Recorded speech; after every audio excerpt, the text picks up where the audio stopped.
Hey y'all, and welcome to week 3 and the final week of our series, The Lost Words of Jesus.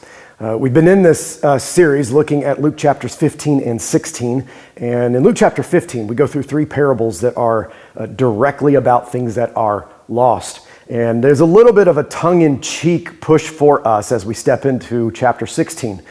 Because in chapter 16, we come to a parable that for many people is extremely confusing to understand, especially in a Western society. There are so many cultural and contextual things that are buried into this that make it a little hard for us to understand on the surface. And so as you experience through the message, we're really trying to lean in and say, we're not just gonna ignore the next moment that Jesus has and whatever those words are. We're gonna lean in and we're really gonna dig into what is it that he's trying to say in this moment too. All of the best scholarly work says that Luke 15 and 16 are all in the same scene. This is all the same moment. It's not like Luke took a story from one place and then a story from another place and just shrunk them together. No, this is all in the same train of thought that Jesus had in this moment. And so as we've been remembering, we've got these 3 different groups of people that are present with Jesus here. You've got the tax collectors and the sinners, and Jesus is literally in the moment of just hanging out with them, fellowshipping with them, having a meal with them. And then the Pharisees and the teachers of the religious law of the day, they're there, and they begin to sneer at Jesus and question him and kind of make fun of him in some ways probably. And Jesus literally just turns and responds to them, and that is Luke chapter 15. He responds directly to them, telling them these 3 parables.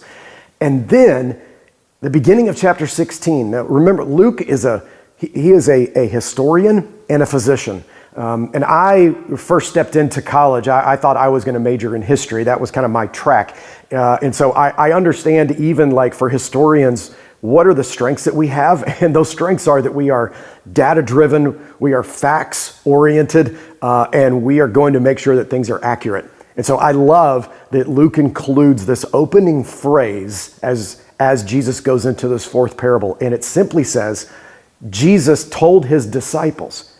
So Jesus has been focusing, pointing at the Pharisees and the not tax collectors, but Pharisees and the teachers of the religious law. And then he simply pivots and he looks at his disciples and he includes them in the conversation directly at this point. Now this parable, again, as we learned as we went through the sermon and the text together, there are so many layers and elements to this, but this is really the crux of it and the big thing that I want y'all to be reminded about and to really wrestle with as you talk about this. There is a job that we have been called to as believers. There is a job that God has also commissioned every human to engage with. The problem is that we make up and come up with different jobs that we think that he's called us to, but that he never gave us the authority to have anything to do with. And really, it can be boiled down even back to the Garden of Eden. Are we going to continue to eat from all of the trees that are available to us, from all of the trees that the good Lord has provided for us and given to us? Or are we going to choose that we are in authority and that we want to be the ones who are in control, and so we choose to eat from the tree of the knowledge of good and evil in disobedience, in turning away?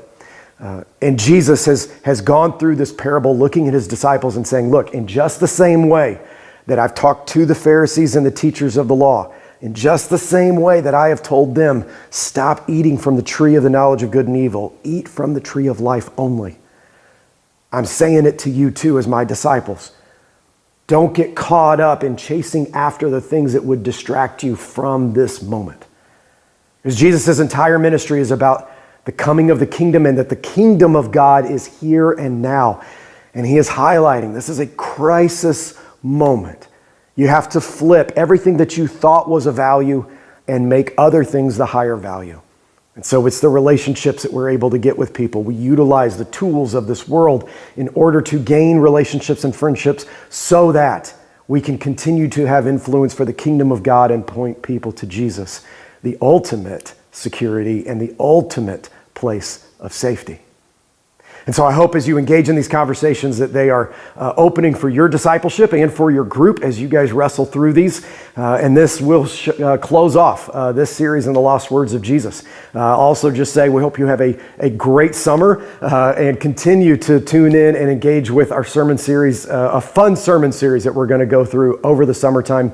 But wrestle with, what does it look like? What are the things that maybe you have taken on? You have said, I think this is the job God has called me to, but actually he might be firing you from that job. He is telling you, no, here's what I've called you to. Run into this. What is that in your life?